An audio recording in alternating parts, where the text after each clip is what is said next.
ਹੋਇਆ ਜਿੱਥੇ means examinations ਨੂੰ ਲੈ ਕੇ ਐਡਮਿਸ਼ਨਸ ਨੂੰ ਲੈ ਕੇ ਧਰਨਾ ਹੋਇਆ। ਬਟ ਨਾਲੋਂ ਹੀ ਨਾਲ ਇੱਕ ਡਿਮਾਂਡ ਇਹ ਵੀ ਉੱਠੀ ਕਿ ਸੈਨੇਟ ਤੇ ਸਿੰਡੀਕੇਟ ਦੇ ਇਲੈਕਸ਼ਨਸ ਕੰਡਕਟ ਕਰਨੇ ਚਾਹੀਦੇ ਜਿੰਨੇ ਜਲਦੀ ਹੋ ਸਕੇ। ਤਾਂ ਉਹਦੇ ਬਾਰੇ ਅਸੀਂ ਗੱਲ ਕਰਦੇ ਹਾਂ। ਸਾਡੇ ਨਾਲ ਨੇ ਵਿਰਿੰਦਰ ਸਿੰਘ ਜੀ, ਐਸਐਫਐਸ ਦੇ ਪ੍ਰੈਜ਼ੀਡੈਂਟ। ਸਤਿ ਸ਼੍ਰੀ ਅਕਾਲ ਸਰ। ਸਤਿ ਸ਼੍ਰੀ ਅਕਾਲ। ਤੇ ਸਰ ਜਿੱਦਾਂ ਹੁਣ ਆਪਾਂ ਯੂਨੀਵਰਸਿਟੀ ਦਾ ਐਕਟ ਪੜ੍ਹੀਏ ਤਾਂ ਉਹਦੀ ਸੈਕਸ਼ਨ 8 ਜਿਹੜੀ ਕਹਿੰਦੀ ਹੈ ਉਹ ਕਹਿੰਦੀ ਹੈ subject to provisions of this act the supreme authority of university shall be vested in the senate.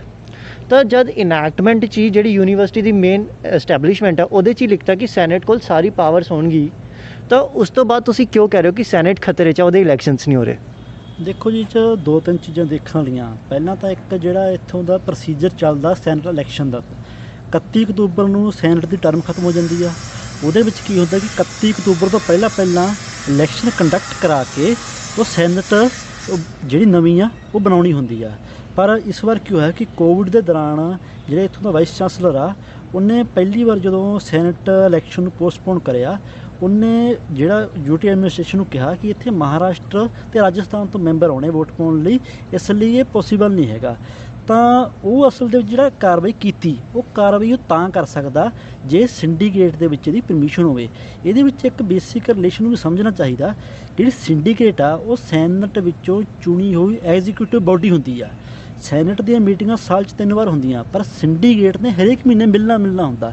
ਉਹਦੀ ਮੀਟਿੰਗ ਹੋਣੀ ਹੁੰਦੀ ਆ, ਉੱਥੇ ਡਿਸੀਜਨ ਰਿਵਿਊ ਹੋਣੇ ਹੁੰਦੇ ਆ, ਨਵੇਂ ਫੈਸਲੇ ਲੈਣੇ ਹੁੰਦੇ ਆ। ਪਰ ਉਹ ਸਿੰਡੀਕੇਟ ਦੀ ਮਰਜ਼ੀ ਤੋਂ ਬਿਨਾਂ ਵੀਸੀ ਨੇ 2 ਵਾਰੀ ਸੈਨੇਟ ਦੀਆਂ ਚੋਣਾਂ ਨੂੰ ਪੋਸਟਪੋਨ ਕਰਤਾ। ਤਾਂ ਇਹ ਤਾਂ ਹੋਇਆ ਜਿਹੜਾ ਚੋਣਾਂ ਦੇ ਦੌਰਾਨ, ਪਰ ਉਦੋਂ ਪਹਿਲਾਂ ਵੀ ਜਿਹੜਾ ਉੱਥੋਂ ਦੀ ਆਰਐਸਐਸ ਆ ਜਾਂ ਬੀਜੇਪੀ ਜ਼ੋਰ ਲਾ ਰਹੀ ਆ, ਉਹਨੇ ਬਿਆਨ ਵੀ ਦਿੱਤੇ ਆ ਟਾਈਮ ਉੱਤੇ। ਇੱਥੇ ਕਿਰਨ ਖੇਰ, ਸੋਮ ਪ੍ਰਕਾਸ਼ ਵਰਗੇ ਜਿਹੜੇ ਮੰਤਰੀ ਆ ਉਹ ਵੀ ਸੈਨੇਟ ਦੇ ਵਿੱਚ ਇਹੀ ਬਿਆਨ ਦਿੰਦੇ ਰਹੇ, ਅਸੀਂ ਤਾਂ ਧਾਰਾ 370 ਹਟਾਤੀ, ਇਹ ਸੈਨੇਟ ਕੀ ਚੀਜ਼ ਆ। ਤਾਂ ਉੱਥੇ ਗੱਲ ਸਮਝਣ ਚਾਹੀਦੀ ਆ ਕਿ ਬੀਜੇਪੀ ਗੌਰਮੈਂਟ ਜਿਹੜੀਆਂ ਪਹਿਲਾਂ ਕੌਨਸਟੀਟਿਊਸ਼ਨਲ ਪ੍ਰੋਵੀਜ਼ਨਾਂ ਸੀਗੀਆਂ, ਜਦੋਂ ਉਹਨਾਂ ਨੂੰ ਤੋੜ ਕੇ ਗੈਰ ਜਮਹੂਰੀ ਤਰੀਕੇ ਦੇ ਨਾਲ ਚੀਜ਼ਾਂ ਨੂੰ ਇੰਪਲੀਮੈਂਟ ਕਰ ਰਹੀ ਆ, ਸੈਨੇਟ ਖਤਮ ਕਰਨੀ ਉਹਨਾਂ ਵਾਸਤੇ ਕੋਈ ਵੱਡੀ ਗੱਲ ਨਹੀਂ ਹੈਗੀ। ਤਾਂ ਇਹ ਜਿਹੜਾ ਇਹ ਵੀ ਜੇ ਐਕਟ ਬਣਿਆ ਤਾਂ ਉਹ ਕਰ ਨਹੀਂ ਸਕਦੇ। ਉਹ ਜਿਹੜਾ ਮਸਲਾ ਸੰਵਿਧਾਨਕ ਮਸਲਾ ਹੈਗਾ, ਪਰ ਆਪਾਂ ਪਿਛਲੇ ਟਾਈਮ ਵਿੱਚ ਬੀਜੇਪੀ ਦੀ ਗੌਰਮੈਂਟ ਦੀਆਂ ਜਿੰਨੀਆਂ ਪਾਲਿਸੀਆਂ ਦੇਖ ਲਈਏ, ਜਿੰਨੇ ਐਕਸ਼ਨ ਦੇਖ ਲਈਏ, ਉਹ ਸਾਰੇ ਉਹਨਾਂ ਦੇ ਖੁਦ ਦੇ ਬਣਾਏ ਕੌਨਸਟੀਟਿਊਸ਼ਨ ਜਿਹੜਾ ਇੰਡੀਅਨ ਸਟੇਟ ਨੇ ਬਣਾਇਆ ਉਹਦੀ ਉਲਟਾ। ਤਾਂ ਉਹਨਾਂ ਨੂੰ ਕੌਨਸਟੀਟਿਊਸ਼ਨ ਜਿਹੜਾ ਹੈਗਾ ਜਾਂ ਐਕਟ ਦੀ ਕੋਈ ਪਰਵਾਹ ਨਹੀਂ ਹੈਗੀ। ਠੀਕ ਹੈ। ਤਾਂ ਸਰ ਹੁਣ ਚਲੋ ਐਕਟ ਦੀ ਗੱਲ ਤਾਂ ਆ ਗਈ। 2060 ਵਿੱਚ ਜਿਹੜੇ ਚੰਡੀਗੜ੍ਹ ਦੇ ਐਮਪੀ ਸੀਗੇ ਕਿਰਨ ਖੇਰ ਜੀ, ਉਹਨਾਂ ਨੂੰ ਇੱਕ ਰਿਪਰੈਜ਼ੈਂਟੇਸ਼ਨ ਮਿਲਦੀ ਹੈ ਪੰਜਾਬ ਯੂਨੀਵਰਸਿਟੀ ਟੀਚਰਸ ਐਸੋਸੀਏਸ਼ਨ ਵੱਲੋਂ ਕਿ ਜਿਹੜੀ ਸੈਨੇਟ ਦੀ ਵਰਕਿੰਗ ਹੈ ਉਹਦੇ 'ਚ ਟਰਾਂਸਪੇਰੈਂਸੀ ਨਹੀਂ ਹੈ। ਤਾਂ ਉਹ ਰਿਪਰੈਜ਼ੈਂਟੇਸ਼ਨ ਐਮਪੀ ਕਿਰਨ ਖੇਰ ਕੋਲ ਜਾਂਦੀ ਹੈ। ਉਸ ਤੋਂ ਬਾਅਦ ਉਹ ਸਾਡੇ ਯੂਨੀਵਰਸਿਟੀ ਦੇ ਚਾਂਸਲਰ ਵਾਈਸ ਪ੍ਰੈਜ਼ੀਡੈਂਟ ਕੋਲ ਜਾਂਦੀ ਹੈ ਅਤੇ ਉਹਨਾਂ ਨੂੰ ਕਹਿੰਦੇ ਕਿ ਰੈਕਮੈਂਡੇਸ਼ਨ ਬਣਾਓ, ਪਰ ਉਹਦੀ ਰੈਕਮੈਂਡੇਸ਼ਨ ਪ੍ਰੋਪਰ ਇੰਪਲੀਮੈਂਟ ਨਹੀਂ ਹੁੰਦੀ। ਤਾਂ ਉਹਦੇ ਬਾਰੇ ਤੁਸੀਂ ਕੀ ਕਹਿਣਾ ਚਾਹੋਗੇ ਕਿ ਨਵੀਂ ਰੈਕਮੈਂਡੇਸ਼ਨਸ ਆਉਣੀ ਚਾਹੀਦੀ ਜਾਂ ਸੈਨੇਟ ਦੀ ਜਗ੍ਹਾ ਜਿਹੜਾ ਬੋਰਡ ਆਫ ਡਾਇਰੈਕਟਰਸ ਬਣਾ ਰਿਹਾ ਉਹ ਆਉਣਾ ਚਾਹੀਦਾ?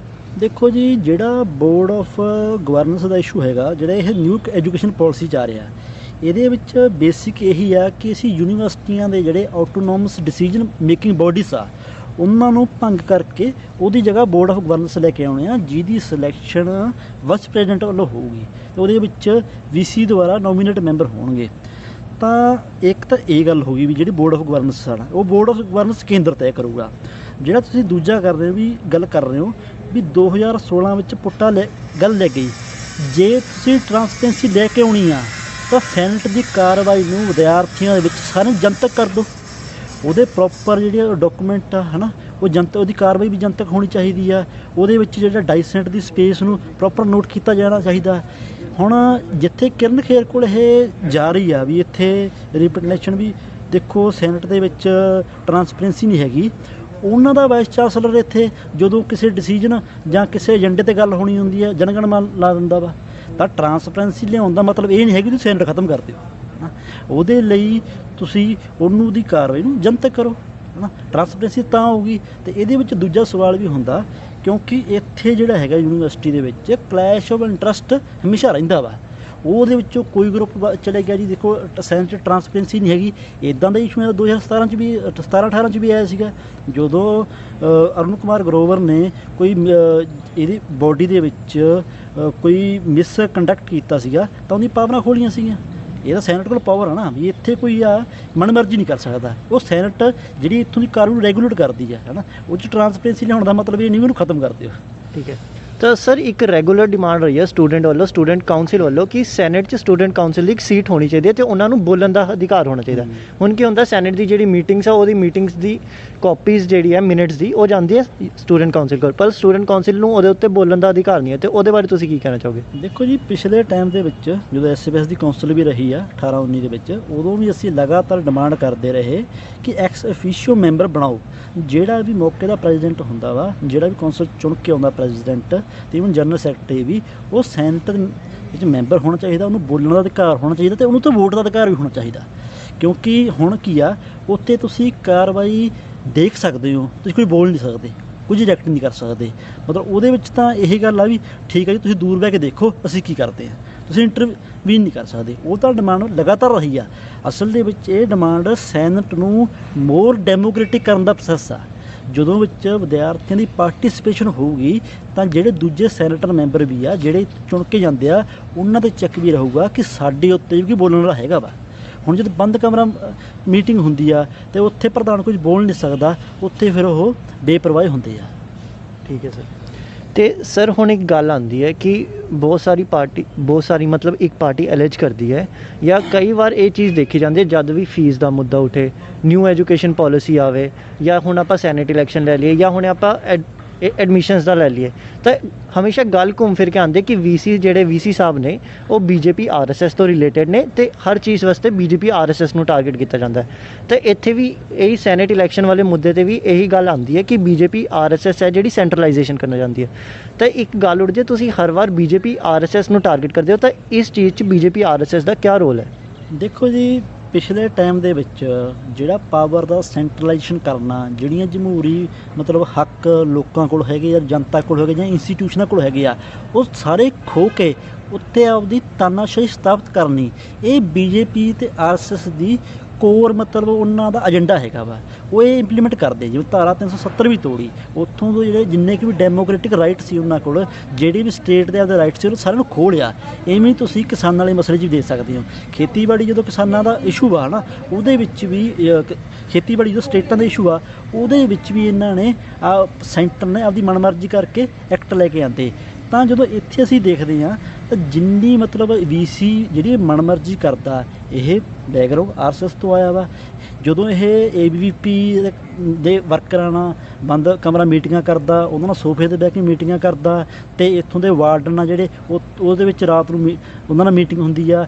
2018 ਦੇ ਇਲੈਕਸ਼ਨ ਦੇ ਟਾਈਮ ਇੱਥੋਂ ਦੀ ਅਥਾਰਟੀ ਏਬੀਵੀਪੀ ਨੂੰ ਕੋਡ ਆਫ ਕੰਡਕਟ ਦੇ ਵਿੱਚ ਇੱਥੇ ਆਪਦਾ ਪ੍ਰਚਾਰ ਕਰਨ ਲਈ ਜਾਂ ਪਾਰਟੀ ਕਰਨ ਲਈ ਹੌਲ ਦਿੰਦੀ ਆ। ਉਹਦੇ ਵਿੱਚ ਪਤਾ ਲੱਗਦਾ ਕਿ ਇੱਥੇ ਆਰਐਸਐਸ ਬੀਜੇਪੀ ਹੁਣ ਆਪਦਾ ਏਜੰਡਾ ਇੰਪਲੀਮੈਂਟ ਕਰਨ ਲਈ ਕਾਹਲੀ ਹੋਈ ਵੀ ਆ, ਅਤੇ ਇਹ ਤੇਜ਼ੀ ਨਾਲ ਇਹਦੇ 'ਤੇ ਕੰਮ ਵੀ ਕਰ ਰਹੀ ਆ। ਉਹਦੇ ਵਿੱਚ ਯੂਨੀਵਰਸਿਟੀ ਦੇ ਵਿੱਚ ਜਿੰਨੇ ਪ੍ਰੋਗਰਾਮ ਹੋ ਰਹੇ ਆ, ਜਿੰਨੇ ਵੀ ਮਤਲਬ ਅਕੈਡਮਿਕ ਪ੍ਰੋਗਰਾਮ ਵੀ ਹੋਏ ਆ, ਉਹਦੇ ਵਿੱਚ ਵੀ ਕੀ ਆ, ਉਹਦੇ ਵੀ ਆਰਐਸਐਸ ਦਾ ਏਜੰਡਾ ਹੀ ਆ। ਸਾਡੀ ਪੁਰਾਣੀ ਸੱਭਿਅਤਾ, ਮਹਾਨ ਸੱਭਿਅਤਾ, ਸਾਡੇ ਟਰਡੀਸ਼ਨ, ਭਾਰਤ ਨੇ ਦੂਜੇ ਦੇਸ਼ਾਂ ਨੂੰ ਬਹੁਤ ਕੁਛ ਸਿਖਾਇਆ। ਇਹਦੇ ਨਾਂ 'ਤੇ ਜਿੰਨਾ ਅਨਸਾਇੰਟੀਫਿਕ ਟੈਂਪਰਾਮੈਂਟ ਵਿਦਿਆਰਥੀ ਨੂੰ ਥੋਪਿਆ ਜਾ ਰਿਹਾ, ਇਹਦਾ ਆਰਐਸਐਸ ਦਾ ਏਜੰਡਾ ਇਹੀ ਤਾਂ ਯੂਨੀਵਰਸਿਟੀ ਕਰ ਰਹੀ ਆ। ਪਿਛਲੇ ਟਾਈਮ 'ਚ ਉਹ ਤਾਂ ਪ੍ਰੋਗਰਾਮ ਹੋ ਰਹੇ ਆ। ਤਾਂ ਹੁਣ ਬੋਰਡ ਆਫ ਗਵਰਨੈਂਸ ਨੂੰ ਜਦੋਂ ਕੇਂਦਰ ਲੈ ਕੇ ਆ ਰਿਹਾ, ਉਹਦਾ ਮਤਲਬ ਇਹ ਹੈ ਵੀ ਕੇਂਦਰ ਦੀ ਸਿੱਧੀ ਅਥਾਰਟੀ ਇੱਥੇ ਚੱਲੂਗੀ। ਜਦੋਂ ਇਹ ਯੂਨੀਵਰਸਿਟੀ ਤੇ ਪੰਜਾਬ ਦਾ ਰਾਈਟ ਆ, ਕਿਉਂਕਿ ਜਦੋਂ ਸੂਬੇ ਬਣੇ ਉਦੋਂ ਹਰੇਕ ਸਟੇਟ ਨੂੰ ਆਪਦੀ ਯੂਨੀਵਰਸਿਟੀ ਮਿਲ ਗਈ, ਪਰ ਚੰਡੀਗੜ੍ਹ 'ਤੇ ਇਹ ਯੂਨੀਵਰਸਿਟੀ ਦਾ ਇਸ਼ੂ ਲਟਕਦਾ ਰਿਹਾ। ਇਹ 'ਤੇ ਪੰਜਾਬ ਦਾ ਹੱਕ ਆ। ਇਹ ਪੰਜਾਬ ਦੇ ਹੱਕ ਨੂੰ ਹਟਾਉਣ ਲਈ ਜਿਹੜੀ ਆਰਐਸਐਸ ਆ, ਬੀਜੇਪੀ ਸਰਕਾਰ ਆ, ਉਹ ਆਪਦਾ board of governance the agenda implement ਕਰ ਰਹੀ ਹੈ ਨਾ। ਤਾਂ ਇਹਦੇ ਵਿੱਚ ਆਪਾਂ ਨੂੰ ਮੰਚ ਨੂੰ ਸਾਫ਼ ਦੇਖਣਾ ਚਾਹੀਦਾ।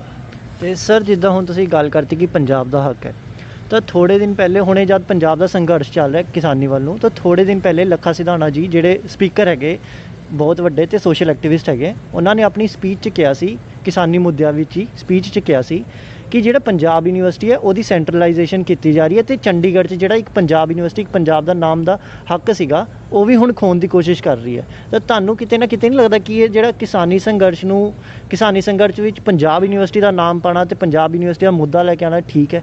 ਦੇਖੋ ਜੀ, ਜਦੋਂ ਆਪਾਂ ਇਸ ਵਿੱਚ ਦੇਖਦੇ ਹਾਂ ਕਿ ਪਿਛਲੇ ਲੰਬੇ ਟਾਈਮ ਤੋਂ, ਇਹ ਤਾਂ ਈਵਨ ਜਦੋਂ ਤੋਂ ਇਹ ਇੰਡੀਅਨ ਸਟੇਟ ਬਣੀ 1947 ਤੋਂ, ਉਦੋਂ ਤੋਂ ਹੀ ਉਹ ਸਟੇਟਾਂ ਦੇ ਰਾਈਟ ਜਿਹੜੇ ਬੰਦੇ ਰਾਈਟ ਆ ਉਹਨਾਂ ਨੂੰ ਕੁਚਲ ਰਹੀ ਆ। ਜਿਹੜੀ ਇੱਥੇ ਨੈਸ਼ਨੈਲਿਟੀ ਬੇਸਡ ਡਿਮਾਂਡ ਸੀ ਸਟੇਟਾਂ ਬਣਾਉਣੀਆਂ ਚਾਹੀਦੀਆਂ, ਅਲੱਗ-ਅਲੱਗ ਭਾਸ਼ਾ ਦੇ ਆਧਾਰ 'ਤੇ ਸੂਬੇ ਬਣਨੇ ਚਾਹੀਦੇ, ਉਹਨਾਂ ਦੀ ਡਿਮਾਂਡ ਨੂੰ ਕੁਚਲਦੀ ਆ ਰਹੀ ਆ। ਪਰ ਲੋਕਾਂ ਦੇ ਸੰਘਰਸ਼ ਦੇ ਬਾਅਦ ਇਹ ਮੁੱਦੇ ਬਣੇ।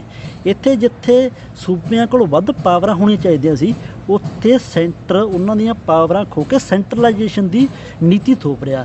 ਜਿਹੜੇ ਪੰਜਾਬ 'ਚ ਐਕਟ ਆਏ ਆ, ਜਦੋਂ ਐਗਰੀਕਲਚਰ ਸਟੇਟ ਲਿਸਟ ਦਾ ਇਸ਼ੂ ਹੈਗਾ, ਉਹ 'ਚ ਸੈਂਟਰ ਇੰਟਰਵੀਨ ਕਰ ਹੀ ਨਹੀਂ ਸਕਦਾ, ਪਰ ਸੈਂਟਰ ਨੇ ਉਹਨੂੰ ਓਵਰਰੋਲ ਕਰਦੇ ਹੋਏ ਪੰਜਾਬ ਦਾ ਜਿਹੜਾ ਖੇਤੀ ਐਗਰੀਕਲਚਰ ਸਿਸਟਮ ਆ ਉਹਨੂੰ ਤਬਾਹ ਕਰਨ ਲਈ ਐਕਟ ਲਿਆਂਦੇ। ਅਤੇ ਇਹ ਜਿਹੜਾ ਇਸ਼ੂ ਆ, ਇਹ ਇਸ਼ੂ ਵੀ ਹੈਗਾ ਕਿ ਪੰਜਾਬ ਦੀ ਯੂਨੀਵਰਸਿਟੀ ਹੈ ਜਿਹੜੀ ਜਿੱਥੇ ਪੰਜਾਬ ਦਾ ਹੱਕ ਆ, ਉਹਦੀ ਸੈਂਟਰਲਾਈਜੇਸ਼ਨ ਕਰਨ ਲਈ, ਉਹਨੂੰ ਸੈਂਟਰ ਦੇ ਹੇਠ ਲਿਆਉਣ ਲਈ, ਉਹਨੂੰ ਪੰਜਾਬ ਤੋਂ ਖੋਹਣ ਲਈ ਇਹ ਕਦਮ ਆ। ਤਾਂ ਇਹਨੂੰ ਕਿਸਾਨੀ ਸੰਘਰਸ਼ ਦੇ ਵਿੱਚ ਇਹਦੇ ਖਿਲਾਫ ਆਵਾਜ਼ ਉਠਾਉਣੀ ਚਾਹੀਦੀ ਆ।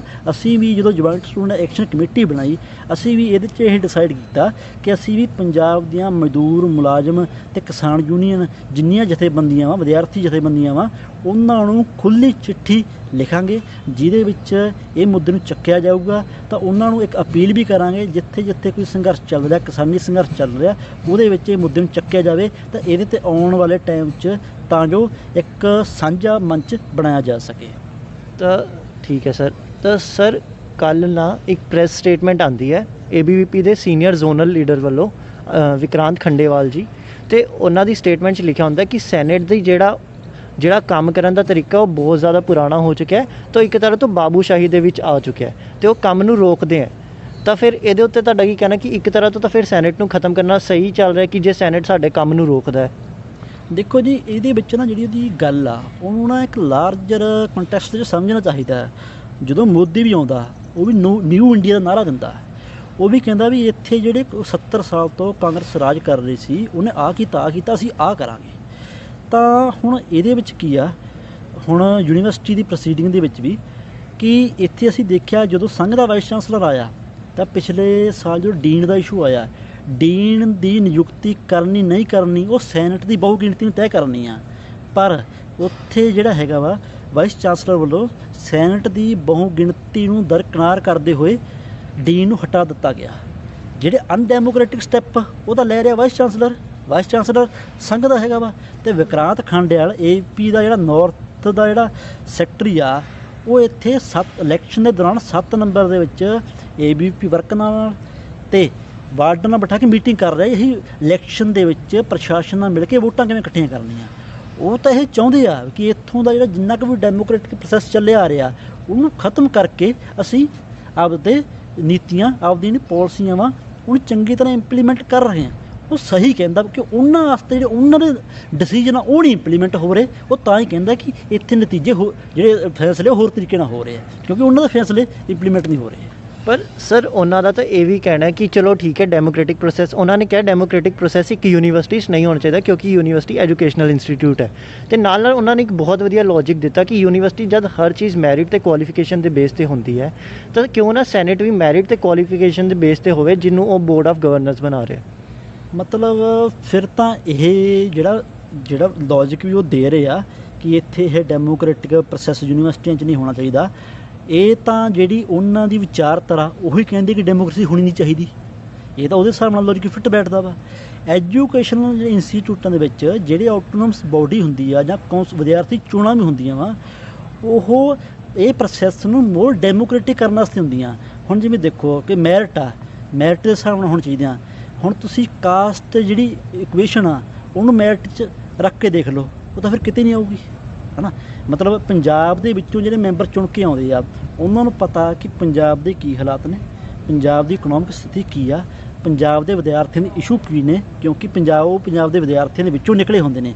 ਅਤੇ ਜਦੋਂ ਇਹ ਮੈਰਿਟ ਦੀ ਗੱਲ ਕਰਦੇ ਆ, ਇਹਨਾਂ ਵਾਸਤੇ ਤਾਂ ਜਿਹੜਾ ਹੁਣ ਡੀਨ ਬਣਾਇਆ ਉਹ ਵੀ ਮੈਰਿਟ ਦੇ ਵਿੱਚ ਸਭ ਤੋਂ ਉੱਪਰ ਆ, ਪਰ ਉਹਨੂੰ ਪਤਾ ਤਾਂ ਕੁਝ ਨਹੀਂ ਗਾ। ਉਹ ਡੀਨ ਤਾਂ ਇਹੋ ਜਿਹਾ ਆਰਡਰ ਵੀ ਕੱਢ ਦਿੰਦਾ ਕਿ ਬੱਚਿਓ ਘਰੇ ਚੱਲ ਜਾਓ, ਸਾਡੀ ਕੋਈ ਜ਼ਿੰਮੇਵਾਰੀ ਨਹੀਂ। ਉਹ ਡੀਨ ਤਾਂ ਇਹ ਵੀ ਕਹਿ ਦਿੰਦਾ ਕਿ ਅਸੀਂ ਤੁਹਾਨੂੰ ਰੋਟੀ ਨਹੀਂ ਖਵਾਉਣੀ ਜਾਂ ਭੱਜੋ।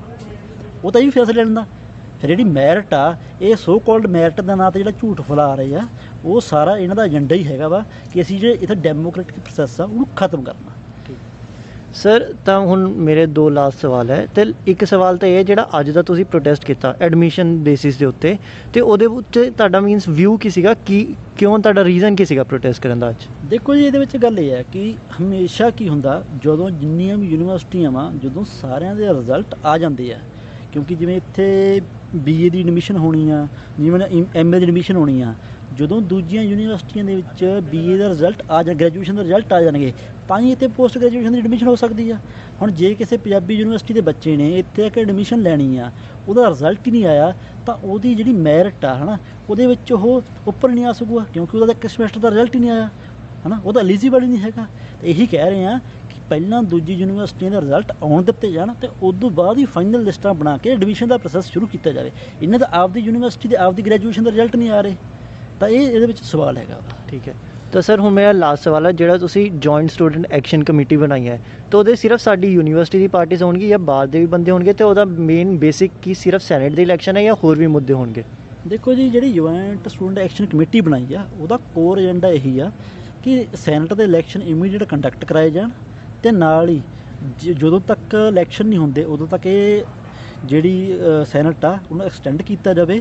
ਤੇ ਜਿਹੜਾ ਇੱਕ ਲਾਰਜਰ ਇਸ਼ੂ ਆ, ਜਿਹੜਾ ਨਿਊ ਐਜੂਕੇਸ਼ਨ ਪਾਲਿਸੀ ਦੇ ਵਿੱਚ ਬੋਰਡ ਆਫ ਗਵਰਨੈਂਸ ਵਾਲਾ ਇਸ਼ੂ ਆ, ਉਹਨੂੰ ਪੰਜਾਬ ਦੀ ਜਨਤਾ 'ਚ ਲੈ ਕੇ ਜਾਇਆ ਜਾਊਗਾ। ਪੰਜਾਬ ਦੇ ਮਜ਼ਦੂਰਾਂ, ਕਿਸਾਨਾਂ, ਮੁਲਾਜ਼ਮ ਜਥੇਬੰਦੀਆਂ ਨਾਲ ਇੱਕ ਸਾਂਝਾ ਮੰਚ ਬਣਾਉਂਦੇ ਹੋਏ ਇੱਕ ਲੰਬਾ ਸੰਘਰਸ਼ ਵਿੱਢਣ ਦੀ ਉਹ ਤਿਆਰੀ ਆ ਅਸਲ ਦੇ ਵਿੱਚ। ਇਹਦੇ ਵਿੱਚ ਆਉਣ ਵਾਲੇ ਦਿਨਾਂ ਦੇ ਵਿੱਚ ਅਸੀਂ ਇਹਦੇ 'ਚ ਕਦਮ ਤੇਜ਼ ਕਰਾਂਗੇ। ਇਹ ਯੂਨੀਵਰਸਿਟੀ ਪ੍ਰਸ਼ਾਸਨ ਨੂੰ ਇਹ ਹਮੇਸ਼ਾ ਭੁਲੇਖਾ ਰਹਿੰਦਾ ਕਿ ਵਿਦਿਆਰਥੀ ਇਹਦੇ ਵਿੱਚ ਇੰਟਰਵੀਨ ਕਰਕੇ ਕੁਝ ਨਹੀਂ ਕਰ ਸਕਦੇ, ਪਰ ਅਸੀਂ ਇਹਦੇ ਵਿੱਚ ਦੇਖਿਆ ਵਾ ਕਿ ਵਿਦਿਆਰਥੀਆਂ ਨੇ ਇੱਥੇ ਜਦੋਂ ਡੀਨ ਨੂੰ ਹਟਾਇਆ ਗਿਆ ਸੀਗਾ, ਜਦੋਂ ਆਟੋਕ੍ਰੈਟਿਕ ਤਰੀਕੇ ਦੇ ਨਾਲ ਡੀਨ ਨੂੰ ਲਾਇਆ ਗਿਆ ਸੀਗਾ, ਉਦੋਂ ਵਿਦਿਆਰਥੀਆਂ ਨੇ 2 ਦਿਨ DSW ਆਫਿਸ ਬੰਦ ਹੋਇਆ ਸੀ, ਨਵੇਂ ਡੀਨ ਨੂੰ ਜੁਆਇਨ ਨਹੀਂ ਕਰਨ ਦਿੱਤਾ ਸੀ। ਫਿਰ ਵਿਦਿਆਰਥੀਆਂ ਨੇ ਪ੍ਰੈਸ਼ਰ ਪਾ ਕੇ ਉਹ ਡਿਸੀਜਨ ਚੇਂਜ ਵੀ ਹੋਇਆ। ਤਾਂ ਇਹਦੇ ਵਿੱਚ ਇਹ ਗੱਲ ਧਿਆਨ 'ਚ ਰੱਖਣੀ ਚਾਹੀਦਾ ਕਿ ਇੱਥੋਂ ਦੇ ਵਿਦਿਆਰਥੀ ਹਮੇਸ਼ਾ ਸੰਘਰਸ਼ੀਲ ਰਹੇ ਆ।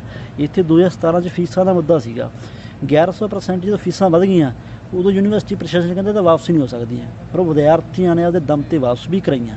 ਈਵਨ ਜਦੋਂ ਇੱਥੇ ਕੁੜੀਆਂ ਦੇ ਹੋਸਟਲ ਖੁੱਲ੍ਹਣ ਦੀ ਗੱਲ ਵੀ ਹੁੰਦੀ ਹੈ, ਕਹਿੰਦੇ 24 ਆਵਰ ਤੇ ਹੋ ਹੀ ਨਹੀਂ ਸਕਦਾ।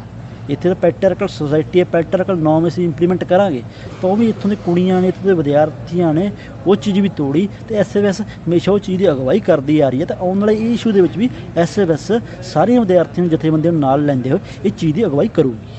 Thank you sir. ਸੋ ਇਹ ਸੀ ਸਾਡੇ ਨਾਲ SFS ਦੇ